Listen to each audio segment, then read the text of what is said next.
Mateus, eu quero ler no capítulo de número 8, a partir do versículo de número 28.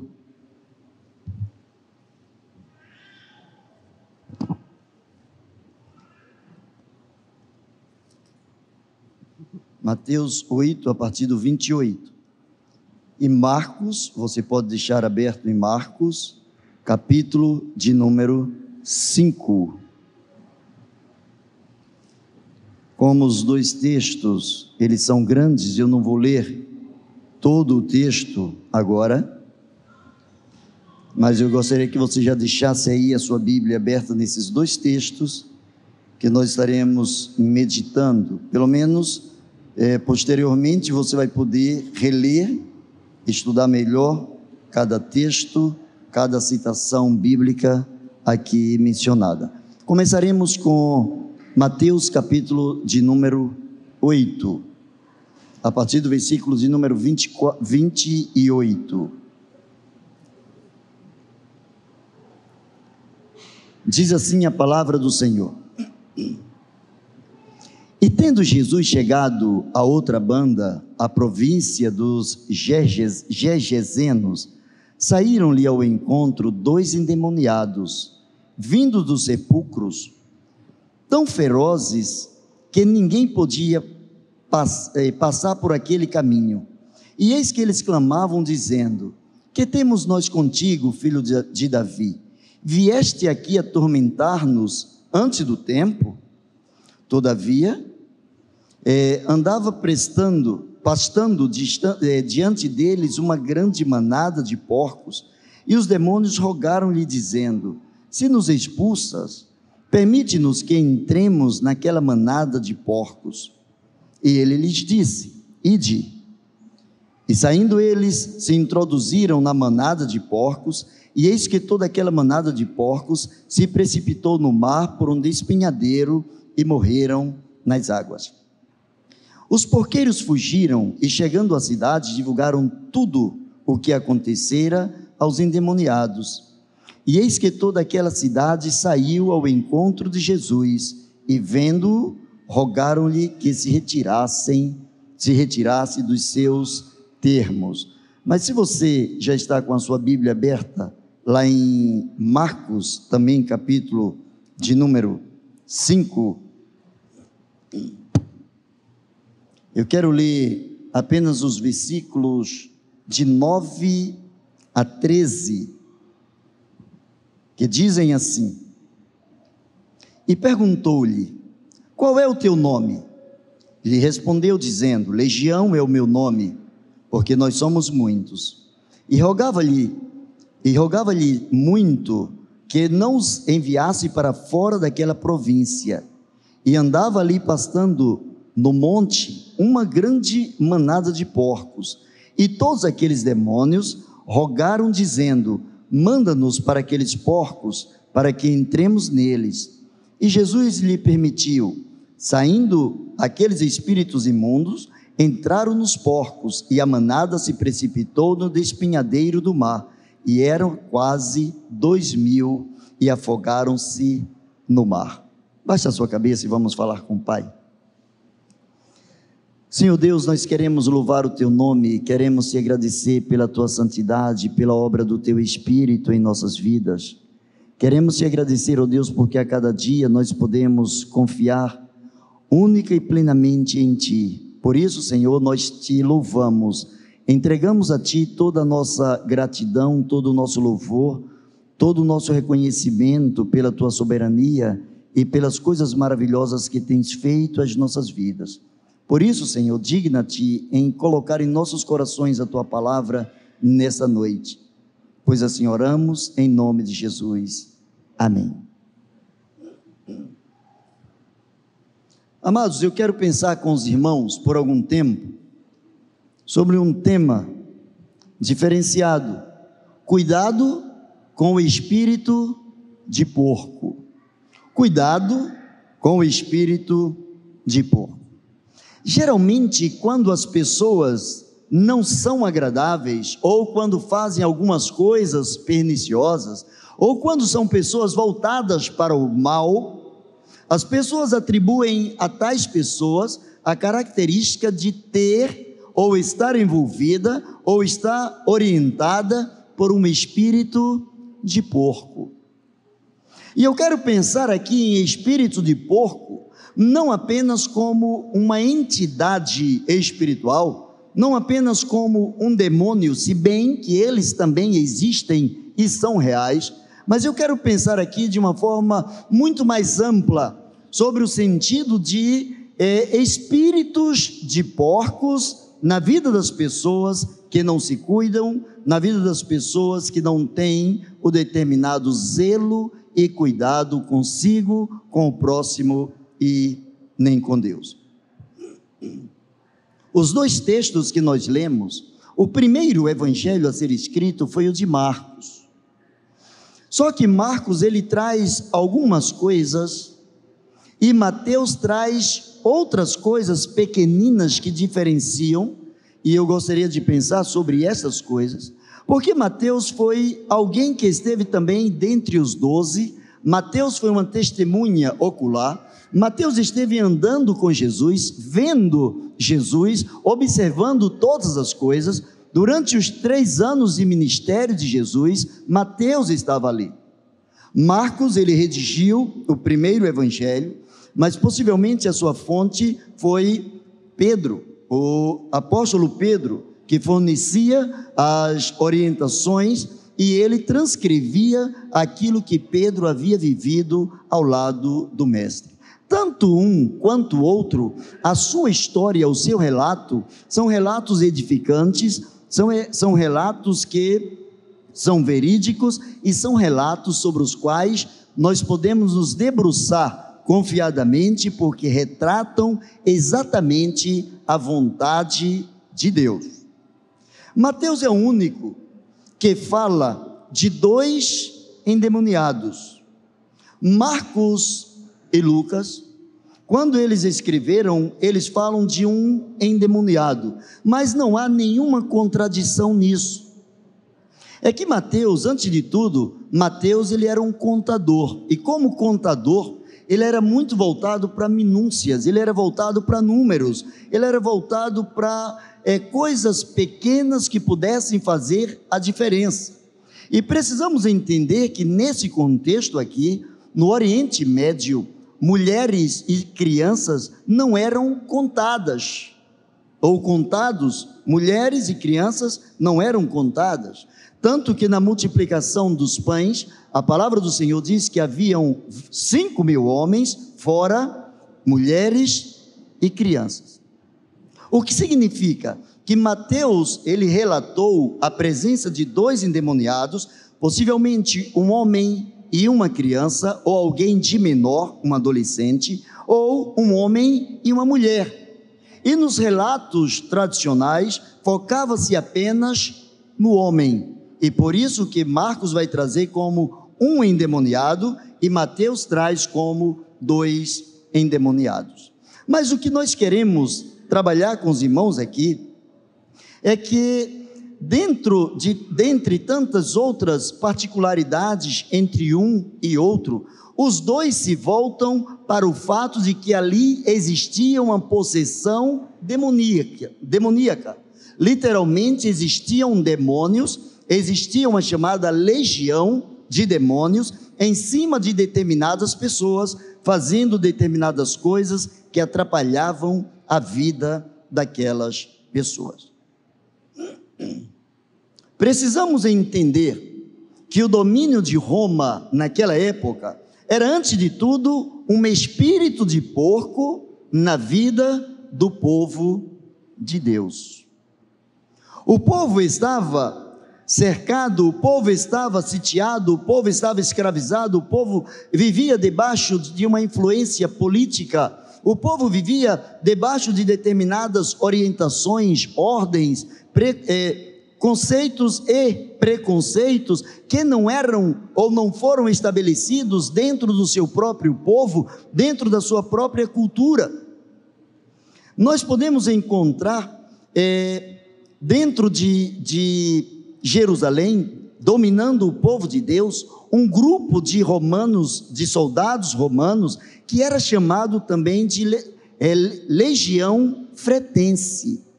Legião Fretense foi um nome dado a uns soldados valentes que se especializaram em lutar no mar. Eram homens de guerra, homens valentes, que se apropriaram, se aproveitaram, cresceram, foram instruídos para lutar dentro do mar.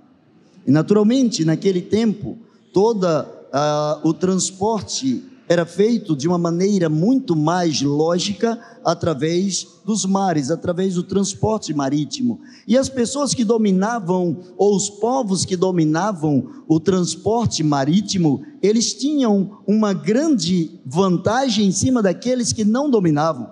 E existia por parte de Roma uma chamada Legião Fretense. Esses soldados, eles dominavam Jerusalém, e eles eram chamados de a 10ª Legião Fretense, esse grupo foi formado pelo imperador Júlio César, e eles eram habilitados para lutar dentro do mar. É interessante quando nós começamos a entender um pouco da história, e começamos a entender um pouco do que aconteceu naquele contexto. Aparentemente surgiram duas pessoas, dois seres humanos ali endemoniados. Jesus vai lá, expulsa os demônios, e parece que tudo isso aconteceu, e não mais do que isso, fez diferença na vida das pessoas ou na vida do povo de Deus. Esse cenário bíblico aqui é, antes de tudo, um ponto de partida para que eu e você possamos atentar naquilo que tem sido a nossa prioridade. Os espíritos de porcos, eles estão ao nosso derredor, estão no dia a dia, estão patentes, estão visíveis, são invisíveis e visíveis nas suas manifestações, e as pessoas não se dão conta, porque as pessoas já não acreditam em determinados preceitos bíblicos, e já não se voltam com tanta eficiência e eficácia para aquilo que nós chamamos de palavra de Deus. Esse grupo, essa Legião Fretense, eles tinham alguns símbolos, e um dos símbolos deles era exatamente um barco, um navio, e à medida que eles chegavam em determinado lugar, é como se fosse um brasão. Quando eles apresentavam aquilo, eles eram um distintivo que os diferenciava dos demais homens, dos demais soldados, dos demais lutadores, dos demais conquistadores. Eles tinham também o símbolo de um touro, e de outros símbolos, vários símbolos eles tinham, de acordo com a necessidade que eles queriam expressar. Mas quando eles chegaram em Jerusalém, quando eles chegaram em Israel, quando eles chegaram para tomar conta e aprisionar, para dominar o povo de Deus, eles descobriram que o judeu tinha obstinação, tinha rejeição total ao porco. Porque o porco, segundo a palavra de Deus lá no Antigo Testamento, era considerado como um animal impuro. E eles, para fazerem com que os judeus sofressem ainda mais, eles instituíram para eles também o símbolo de um porco.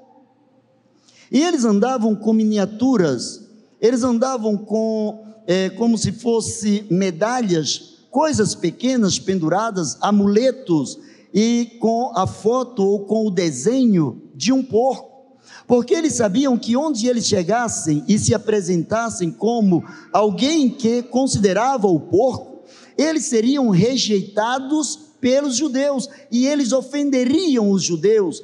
Se eles chegassem no lugar sagrado com a figura de um porco, o judeu se sentia hostilizado, se sentia ferido, se sentia prejudicado, e eles o faziam de forma proposital.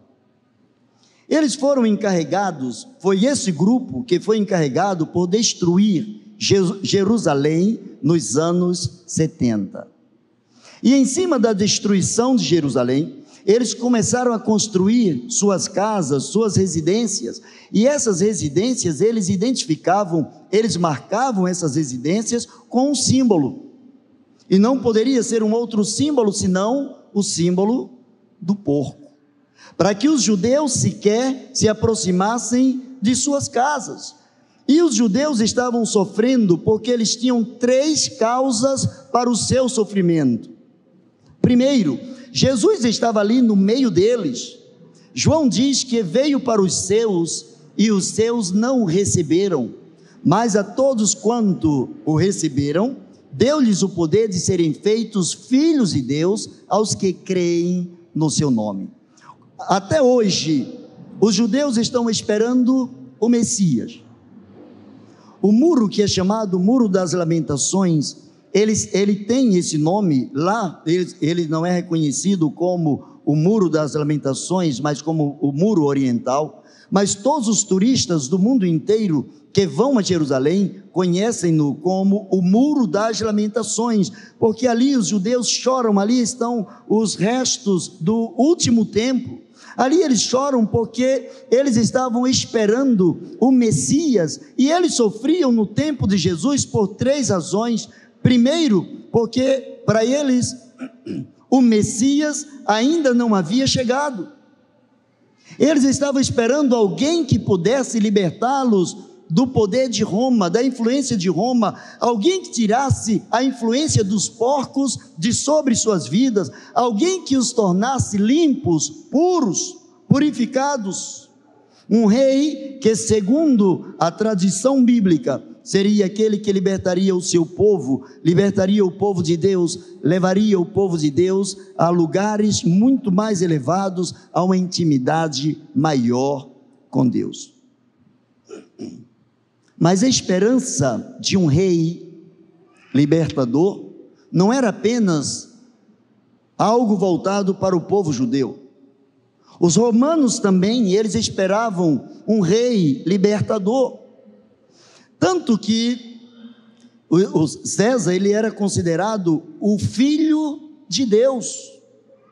Tanto que quando Jesus nasceu, o rei mandou matar todas as crianças de 2 anos para baixo, segundo a orientação e a tradição bíblica, porque eles esperavam alguém que pudesse vir também para libertar o seu povo, e eles esperavam também que viessem da sua linhagem, por desconhecerem a palavra de Deus, por desconhecerem os escritos, por desconhecerem os preceitos e os conceitos da palavra de Deus.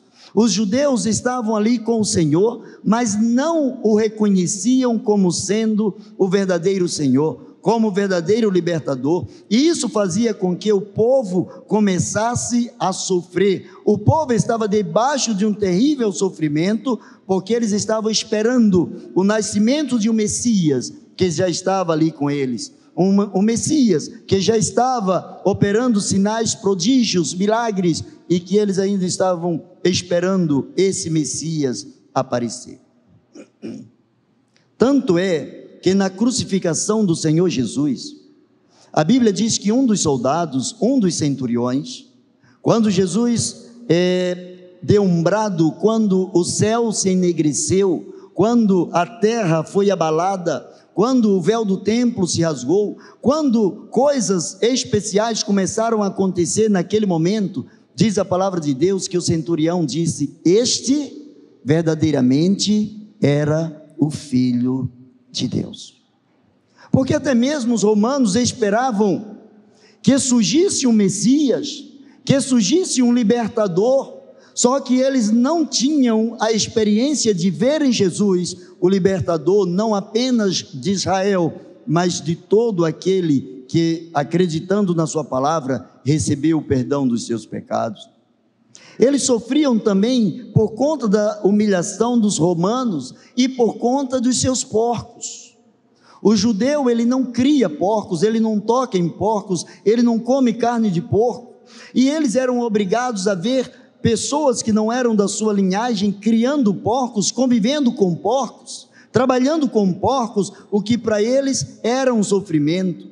E eles sofriam também porque os líderes políticos faziam as suas alianças. essa coisa de maus políticos, de tramóia dentro da política, não é coisa de Brasília, não é coisa de Brasil, é coisa do ser humano. Nós estamos falando aqui do primeiro século. Estamos falando aqui anos depois, décadas depois da morte e ressurreição do Senhor Jesus. E o povo já vivia debaixo de um sofrimento, o povo já vivia debaixo de alguns acordos que eram feitos dentre os políticos, para que eles pudessem se manter no poder. Eles faziam alianças entre eles, casavam os filhos de um com as filhas dos outros, eles faziam alguns preparativos para que eles nunca saíssem do poder, e à medida em que eles persistiam e perduravam no poder, não sobrava atenção devida para ser liberada sobre a vida do povo. E o povo clamava o tempo todo, porque Deus não nos livra de tudo isso, porque o Senhor não age de uma forma extraordinária, porque o Senhor não faz com que os espíritos de porcos, porque o Senhor não faz com que esses que são representados por porcos, porque eles não saem do nosso meio, porque existe um jugo sobre as nossas vidas, porque existe um peso sobre a nossa existência, se nós servimos ao Deus Todo-Poderoso. Talvez você também já se perguntou por que coisas boas acontecem, coisas ruins acontecem a pessoas boas. Talvez, como quase todo ser humano, você também tenha dificuldade em entender porque coisas tristes acontecem com pessoas que procuram ter uma vida à luz da palavra de Deus. O povo de Deus, a palavra do Senhor diz que quando Jesus veio para os seus, na cidade em que ele foi criado, em Nazaré, a Bíblia diz que ele não fez muitos milagres, porque os seus não acreditavam nele. Porque a palavra do Senhor diz que sem fé é impossível agradar a Deus. Por que coisas ruins acontecem a pessoas boas? Porque nem sempre as pessoas tidas ou chamadas de boas, elas estão dispostas a confiarem plenamente em Deus, expulsando os espíritos de porcos na sua vida, expulsando as coisas que porventura não agradam a Deus na sua existência. Aí Deus começa a levar o seu povo a pensar no que é a prioridade de Deus. Qual a prioridade de Deus? O texto de Marcos, ele relata o fato verídico.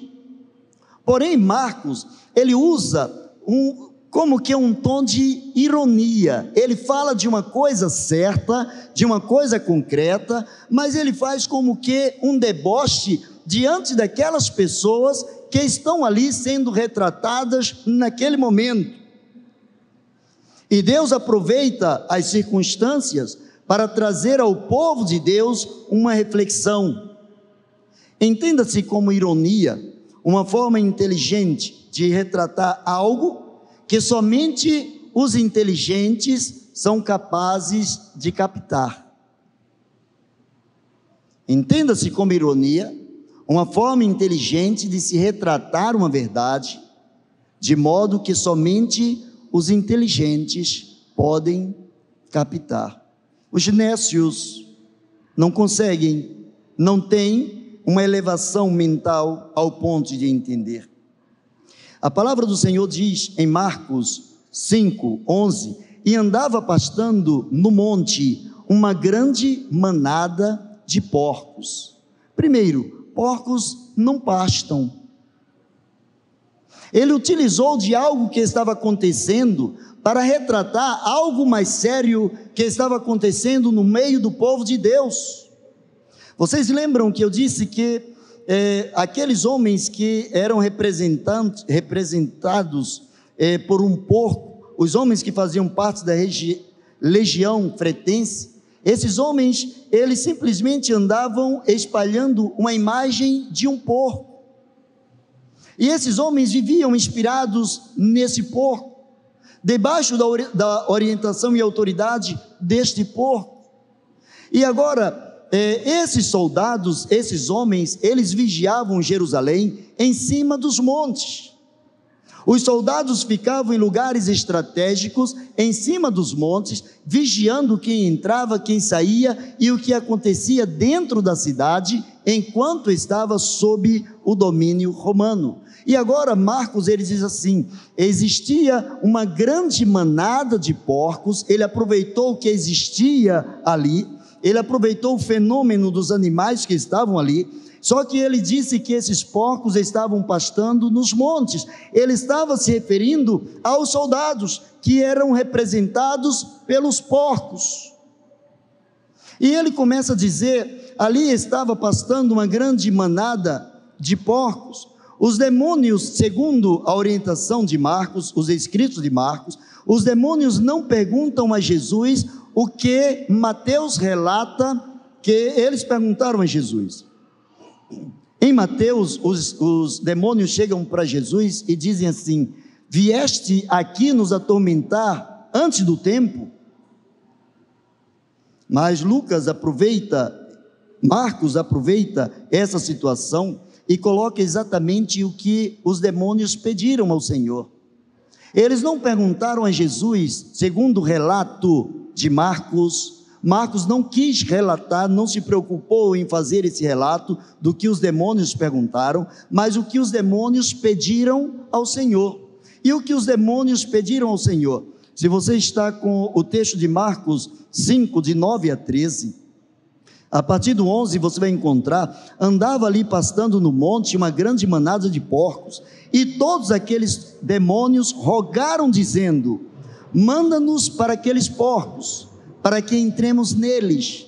E Jesus logo permitiu, e saiu aqueles espíritos imundos, entraram nos porcos, e a manada se precipitou num despenhadeiro para dentro do mar, e todos se afogaram.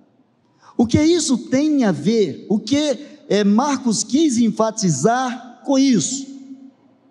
Ora, quando existe um barulho, quando os porcos, eles estouram. Porco não é um animal tranquilo, não é um animal que esteja sob orientação.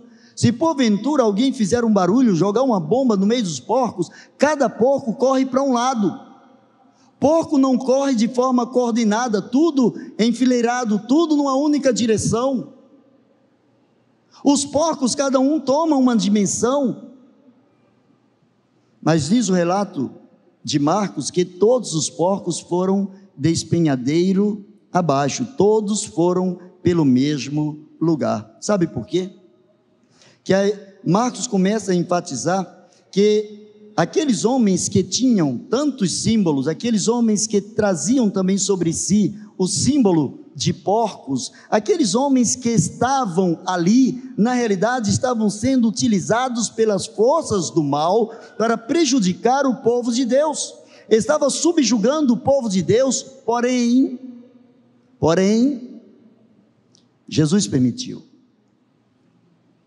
Os demônios disseram para Jesus: se tu nos expulsas, então nos manda para os porcos. O que é que os demônios queriam fazer com isso? Os demônios eles sabiam que se eles fossem para os porcos, eles jogariam os porcos no precipício, e eles sabiam que todos os porcos morreriam. E sabe o que aconteceria? Todos os donos dos porcos se revoltariam contra Jesus, criariam uma inimizade. Jesus estaria criando um grande prejuízo, abrindo a oportunidade de um grande prejuízo na vida dos porqueiros.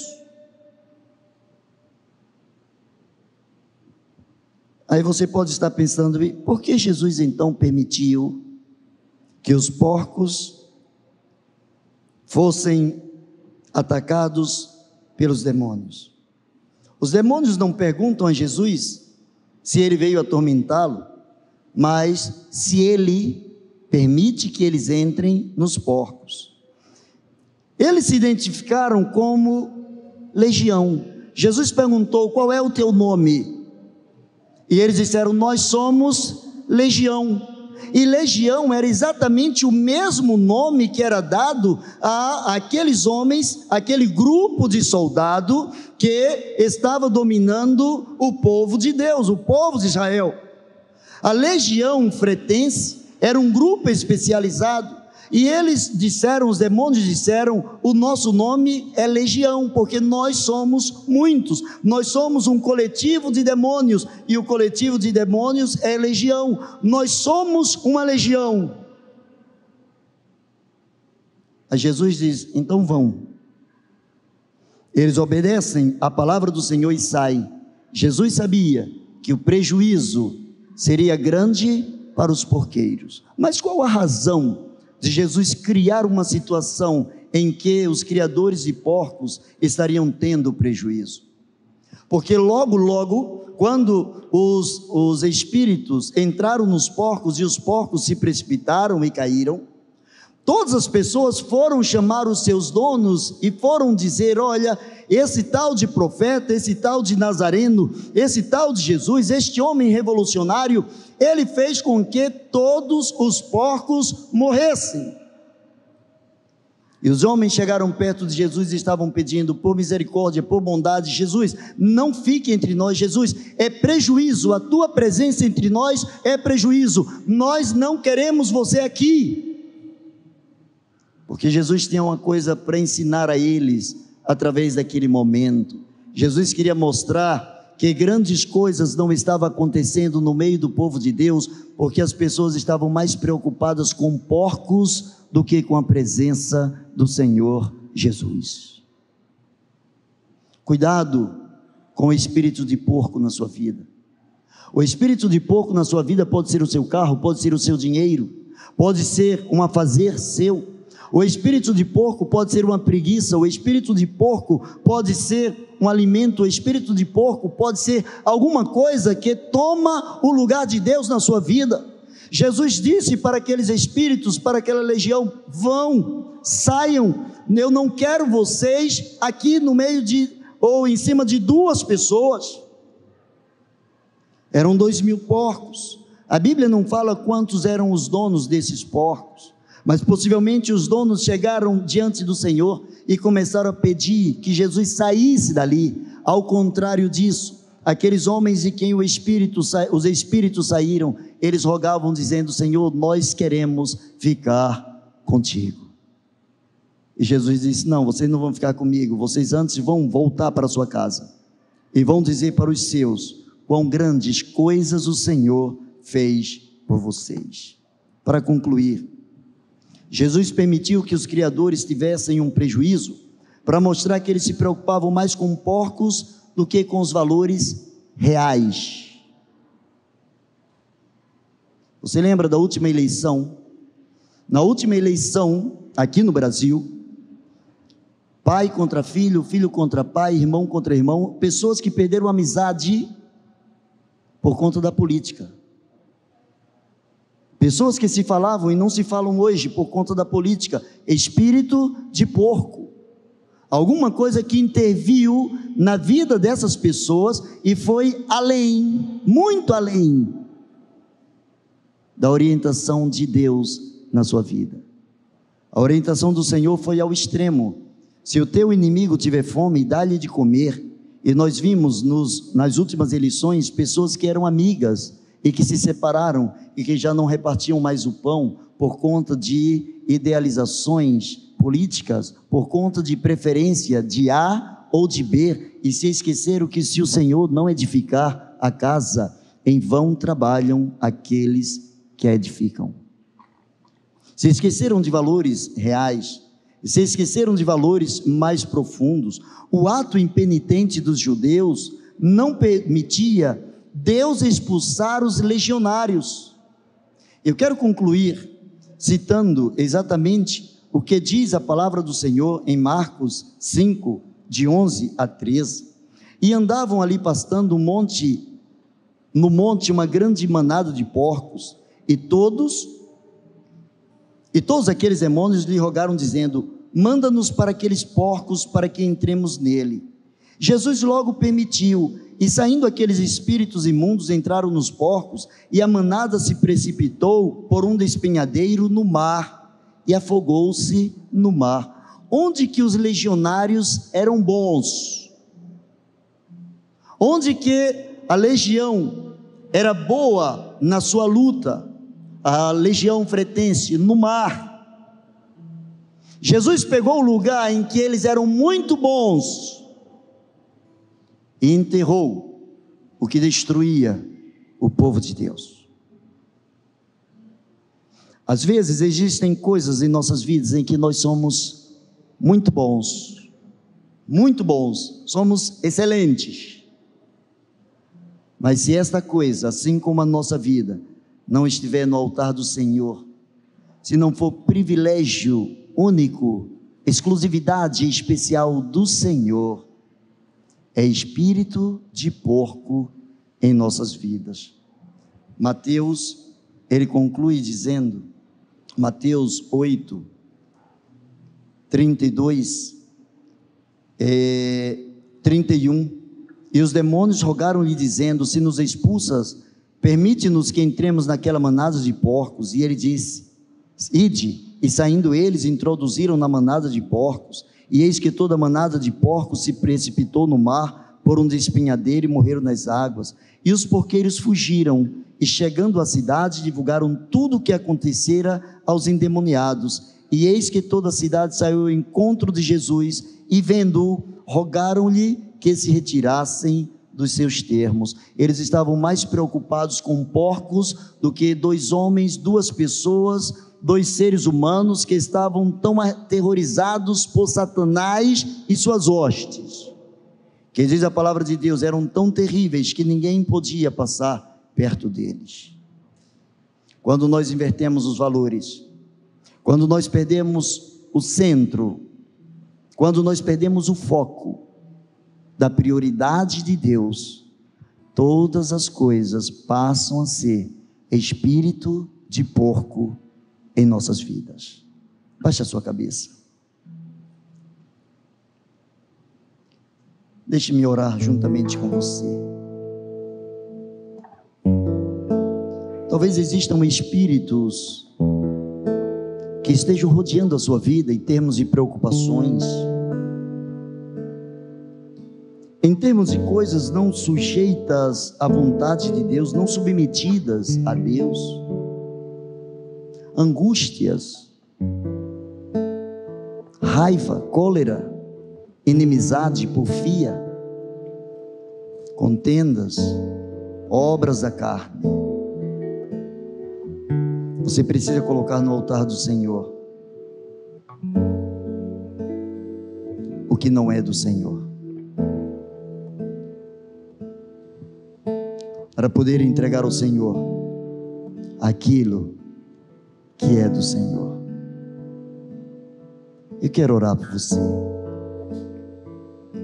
Talvez você esteja vivendo uma situação já por anos, meses, muito tempo, e essa situação te persegue e você já não sabe mais nem como sair dela, e você sequer tem mais esperança de que as coisas venham mudar. Eu quero convidar você nessa noite, assim como aqueles dois homens, aqueles dois seres humanos chegaram diante de Jesus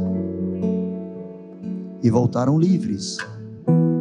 Eu quero convidar você a voltar livre, leve para sua casa, na presença do Senhor. Eu quero desafiar você, eu não vou te chamar você aqui à frente, mas se você tem alguma coisa que você sente que essa coisa tem atrapalhado a sua vida, e você diz: Senhor, retire esse espírito de porco da minha vida, retire isso que não causa prazer ao teu coração da minha vida. Talvez você já se sinta sem forças para lutar contra isso, mas se você quer lançar sobre o Senhor, mesmo sentado, só levante a sua mão que eu vou orar por você. Tem alguma coisa? Deus abençoe. Diga a Deus: Deus, eu não quero mais isso. Pode baixar. Deus abençoe. Pode baixar. Se há mais alguém, pode fazer isso. Deus abençoe. Pode baixar a sua mão. Diga: Deus, tem um espírito de porco, uma coisa que não é tua, tanto que não me agrada, não me traz satisfação. Senhor, retira de mim. Retira de mim.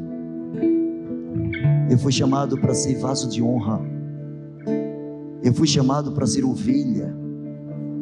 Eu fui chamado não para me precipitar no mar, mas diante de mim o mar se abre. Diante de mim o mar está sob os meus pés. Eu fui chamado, você foi chamado para fazer a diferença. Qual é a sua prioridade nessa noite? Entrega ao Senhor essa prioridade. Talvez você aí em casa que está me ouvindo, talvez você ainda não teve a oportunidade de dizer: Senhor, a minha vida eu quero entregar a Ti. Faça isso agora. Diga ao Senhor: Senhor, entrego a minha vida a Ti. Faça-nos saber dessa sua decisão, para que oremos por você. Escreva aí no chat que você entrega a sua vida a Jesus. Pai bendito, na autoridade do nome de Jesus, Senhor, nós sabemos que nós estamos rodeados com a nuvem, Senhor, enorme de espíritos, de porcos, de seres, ó Deus, que o tempo todo tentam nos levar para baixo, nos conduzir, ó Deus, à desonra, nos conduzir à vergonha. Ó Deus, em nome de Jesus, caiam por terra agora todos esses espíritos, assim como Tu os expulsaste, Senhor, ali na região de Gadara. Senhor, em nome de Jesus, na autoridade do nome de Jesus, nós expulsamos agora, Senhor, toda força, todo pensamento, toda situação, Senhor, que esteja prendendo os Teus filhos a alguma coisa que não glorifique o Teu santo nome. Coisas, ó Deus, sobre as quais, quem sabe, já não tenhamos mais o domínio, mas Senhor, Tu tens todo o domínio. Em nome de Jesus, entra com providência, entra, Senhor, com transformação em nossas vidas.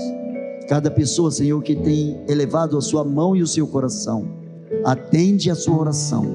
Assim oramos, no nome de Jesus. Amém e amém. Deus abençoe você.